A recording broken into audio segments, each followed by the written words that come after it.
no wonder this parable is so world famous. No wonder we all know it so well.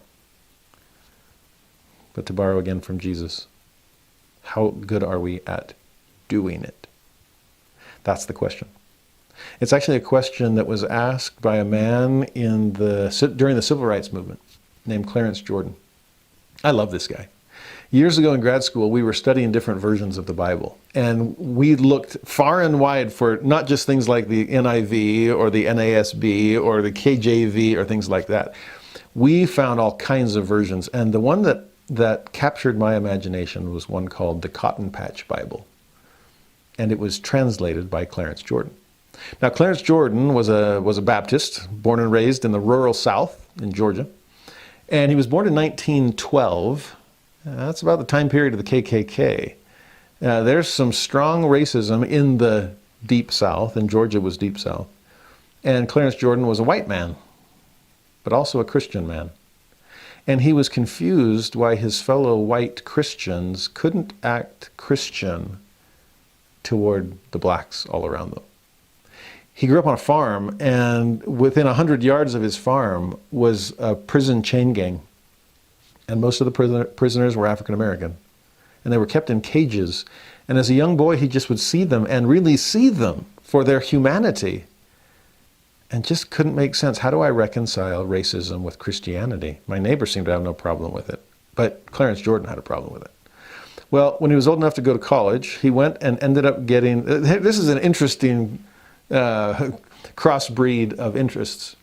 He got a bachelor's degree in agriculture. I mean, you're growing up in the rural South, you're going to farm. And he did. He created a farm later on after graduation. His bachelor's was in agriculture. His PhD, yes, he got one, was in New Testament Greek. No wonder his farm, he named koinonia, which is the Greek word for community. You see, what he created was a communal, interracial farm in the rural South during the civil rights period. This guy had guts, and he needed them. The KKK came and threatened him. There was all kinds of these acts of violence against his farm, but he just kept on farming. And the weeds he was trying to pull were the weeds of racism. Can you see why I love this guy so much?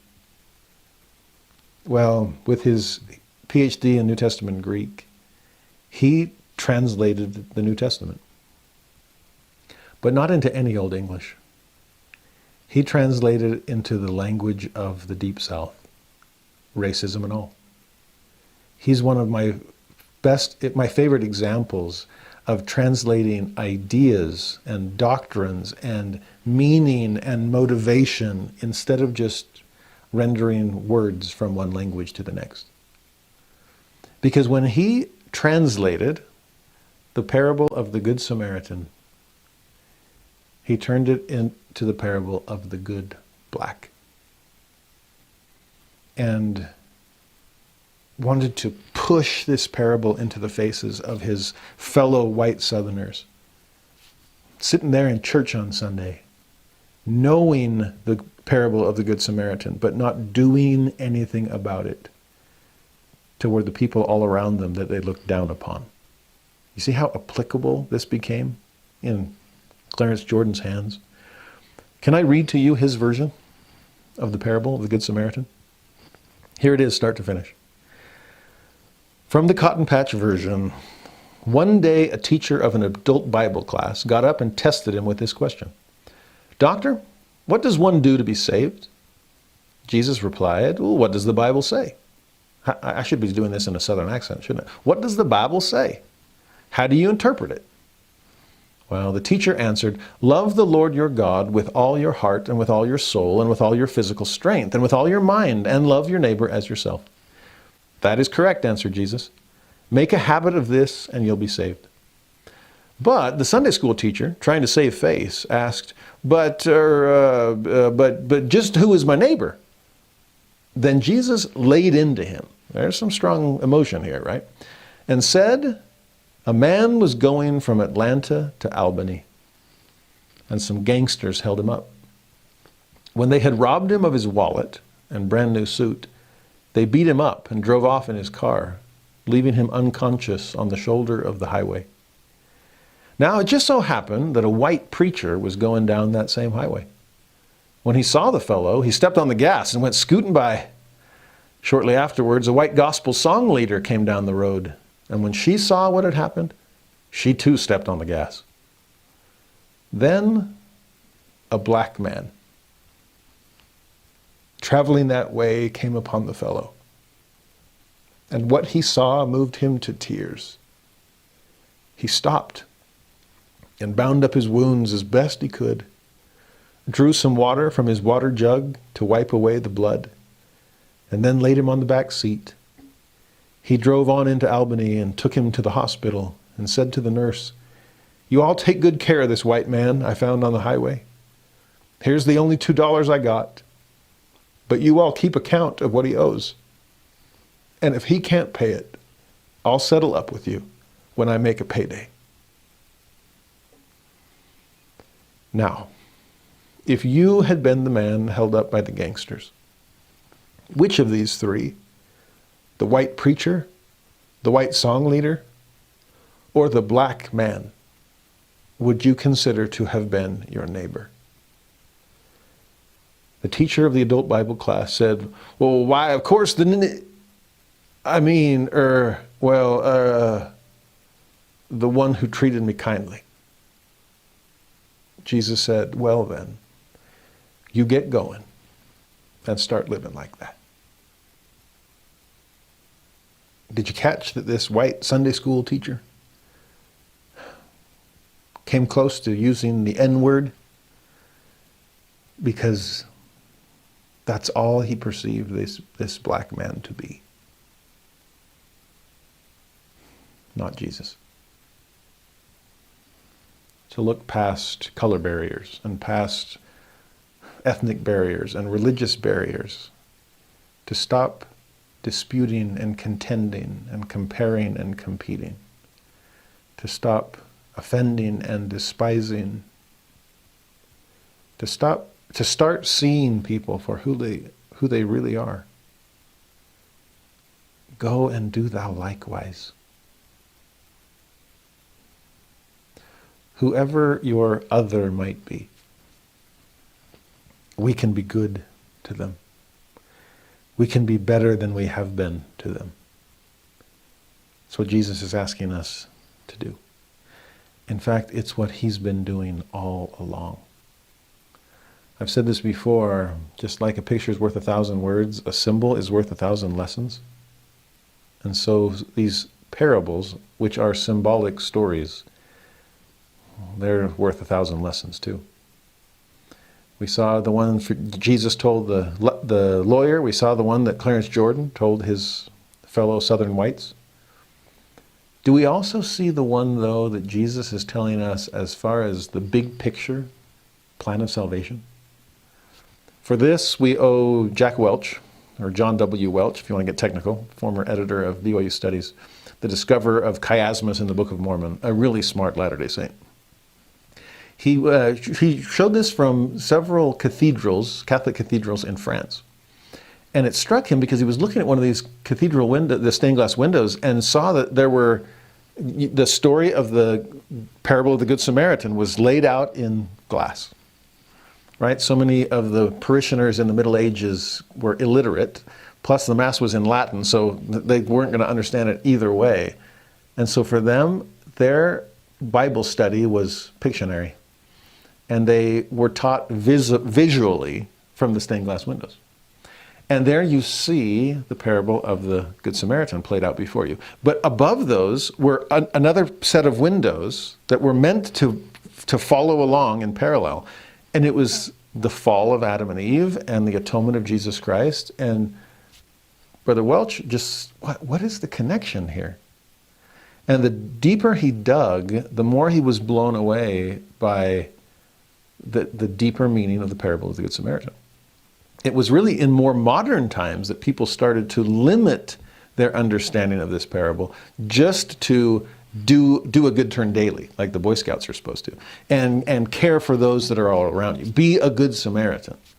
That's important. It's essential. But throughout much of early Christianity, they saw this not just as some kind of moral tale, but as an allegory. So it wasn't just morality, it was allegory that was being taught here. And there was an allegorical reading of the parable of the Good Samaritan that taught the plan of salvation in incredible ways. Origen was one of the earliest of the Christian fathers. Had some incredible insights into premortality, for example, and a lot of other doctrines that were lost later in the apostasy. But this was his summary, or his explanation, allegorical interpretation of the parable of the Good Samaritan. Origen said this: "The man who was going down is Adam. Jerusalem is paradise, and Jericho is the world." And that's a pretty amazing connection, since Jerusalem is the city of God. It's at the high point of the mountain, but Jericho is down beneath sea level. Talk about descent into a wicked world. So Jerusalem is paradise, Jericho is the world. The robbers are hostile powers. So many different types that we run up against that end up stripping us of our raiment, right? Our premortal glory. So the robbers are hostile powers. The priest is the law, and the Levite is the prophets. So there's ancient Judaism and their priorities, law of Moses, the law and the prophets. And the Samaritan is Christ.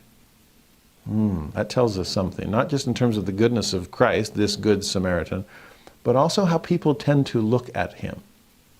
A man of sorrows and acquainted with grief, someone that we despised and rejected.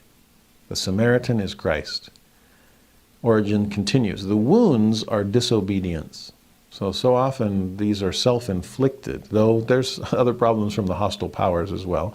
The beast is the Lord's body, that he would lift us and carry us himself.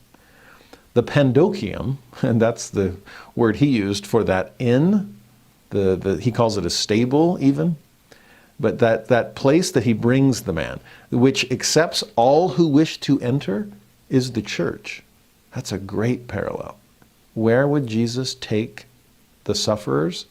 To his church. Trusting the innkeeper would be the type of person that would do anything required to help them. And then further, Origen says, the 2 denarii, the 2 pennies that he's going to pay, mean the Father and the Son.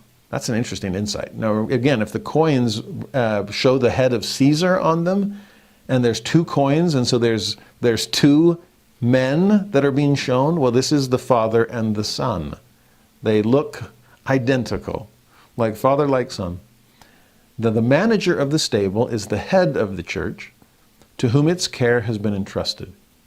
And the fact that the Samaritan promises he will return represents the Savior's second coming.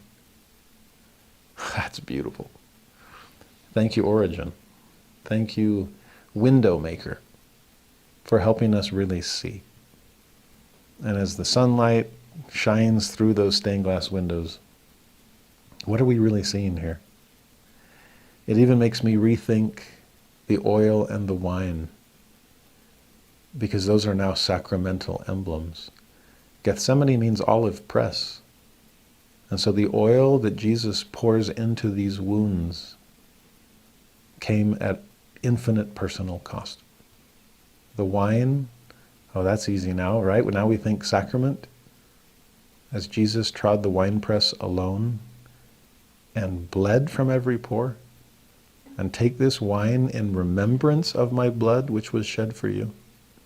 I even wonder about the clothing, because if this man was stripped of his raiment, the covering he had, then though it's not mentioned in the parable, one would expect that this Good Samaritan, willing to use his own oil and his own wine and his own beast and his own money, probably removed his own robe and covered this man's nakedness in the robes of his own righteousness.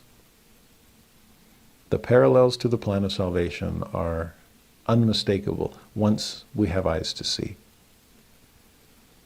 And I pray that we can not just see, but do. To be good innkeepers. To make sure there's always room at the inn for anyone that Jesus sends our way. I do trust that he will more than make it up to us when he returns. What a masterpiece.